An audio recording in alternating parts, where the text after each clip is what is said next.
आज middle east में तनाव बरकरार है। युद्ध का माहौल बना हुआ है। इस युद्ध में इजराइल, ईरान और अमेरिका के बीच संघर्ष चल रहा है, लेकिन इसके साथ ही बाकी जो अरब देश हैं उनमें भी लगातार हमले हो रहे हैं। ईरान की तरफ से सऊदी अरब, बहरीन, कतर, इन सभी देशों पर ताबड़तोड़ हमले किए जा रहे हैं। अगर बात अमेरिका के साथ अरब देशों के रिश्तों की करें तो अरब देशों ने अमेरिका को अपने यहाँ बेस बनाने की इजाजत तो दी, लेकिन इसी के साथ ईरान से दुश्मनी भी मोल ली और इसी का खामियाजा अरब देशों को भुगतना पड़ रहा है। लेकिन मिडिल ईस्ट में क्या इस युद्ध से पहले के हालात सामान्य थे? क्या ईरान और अरब देशों के बीच जो तनाव आज दिखाई देता है वो पहले भी था? इसके बारे में भी जानना बेहद जरूरी है, क्योंकि इतिहास से ही हमें पता चलता है कि अरब और ईरान ये दोनों हमेशा से एक दूसरे के आमने सामने रहे हैं। क्या है इनका इतिहास, जानिए। ईरान और अरब देशों का रिश्ता बहुत पुराना है। प्राचीन समय में ईरान एक शक्तिशाली फारसी साम्राज्य था। दूसरी तरफ अरब क्षेत्र में छोटे छोटे कबीले और राज्य थे। 7वीं सदी में इस्लाम के फैलने के बाद अरब साम्राज्य मजबूत हुआ और फारस के बड़े हिस्से पर कब्जा हो गया। यहीं से एक बड़ा धार्मिक अंतर भी पैदा हुआ।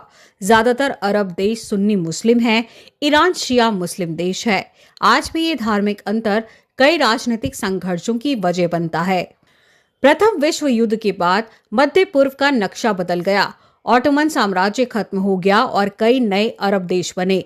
इसी समय ईरान में रजा शाह की सरकार आई और उसने पड़ोसी देशों से अच्छे रिश्ते बनाने की कोशिश की, लेकिन एक बड़ा विवाद हमेशा बना रहा, शत अल अरब नदी का विवाद। ये नदी ईरान और इराक के बीच है। इराक चाहता था कि पूरी नदी उसकी हो, ईरान चाहता था कि सीमा नदी के बीच से गुजरे। इस मुद्दे पर कई बार तनाव हुआ। 1950 और 1960 के दशक में दुनिया दो हिस्सों में बटी हुई थी, अमेरिका और सोवियत संघ। इस समय ईरान अमेरिका के करीब था। कुछ अरब देश सोवियत संघ के करीब थे। मिस्र के नेता गमाल अब्देल नासिर अरब राष्ट्रवाद के बड़े नेता बनकर उभरे। ईरान और मिस्र के बीच भी तनाव बढ़ गया। इसी दौर को कई विशेषज्ञ अरब ईरान ठंडा युद्ध कहते हैं। 1958 में ईरान में क्रांति हुई और वहां की राजशाही खत्म हो गई। इसके बाद ईरान और इराक के रिश्ते और खराब हो गए। दोनों देशों के बीच सीमा विवाद और सत्ता की प्रतिस्पर्धा बढ़ती गई। 1979 में ईरान में इस्लामिक क्रांति हुई। अयतुल्ला खुमैनी सत्ता में आए और उन्होंने पश्चिमी देशों खासकर अमेरिका का विरोध शुरू किया। इस क्रांति से कई अरब देशों को डर लगा कि यह विचार उनके देशों में भी फैल सकता है। यहीं से ईरान और सऊदी अरब के बीच तनाव पड़ गया। 1981 में खाड़ी के देशों ने एक संगठन बनाया जिसे GCC यानी गल्फ कॉपरेशन काउंसिल कहा गया।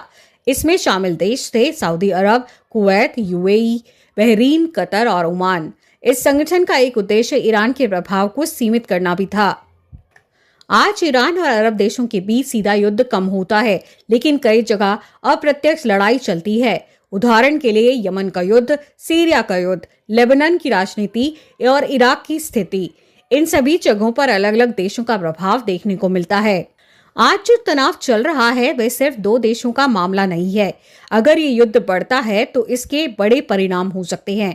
तेल की कीमतें बहुत बढ़ सकती हैं, दुनिया की अर्थव्यवस्था प्रभावित हो सकती है और मध्य पूर्व में बड़ा युद्ध हो सकता है। ईरान और अरब देशों के रिश्ते हमेशा से जटिल रहे हैं और इसके पीछे 3 चीजें खास तौर पर जिम्मेदार है। पहला, धार्मिक अंतर यानी शिया और सुन्नी का। दूसरा, क्षेत्रीय प्रतिस्पर्धा और तीसरा, बाहरी शक्तियों का प्रभाव। यही वजह है कि आज भी इन सभी देशों के बीच लगातार तनाव दिखाई देता है। और अगर बात इतिहास की करें तो इतिहास के बारे में ये कहा जाता है कि इतिहास कभी खत्म नहीं होता, ये नए रूप में हमेशा सामने आता रहता है। और अब जो युद्ध हमें खाड़ी देशों में और ईरान के बीच दिखाई दे रहा है, ये भी इसी की एक बानगी है। कैसी लगी आपको ये रिपोर्ट जरूर बताइए, कमेंट कीजिए, सब्सक्राइब कीजिए इस चैनल को अगर अब तक आपने नहीं किया है तो, और साथ ही इस वीडियो को शेयर करना ना भूलें। धन्यवाद।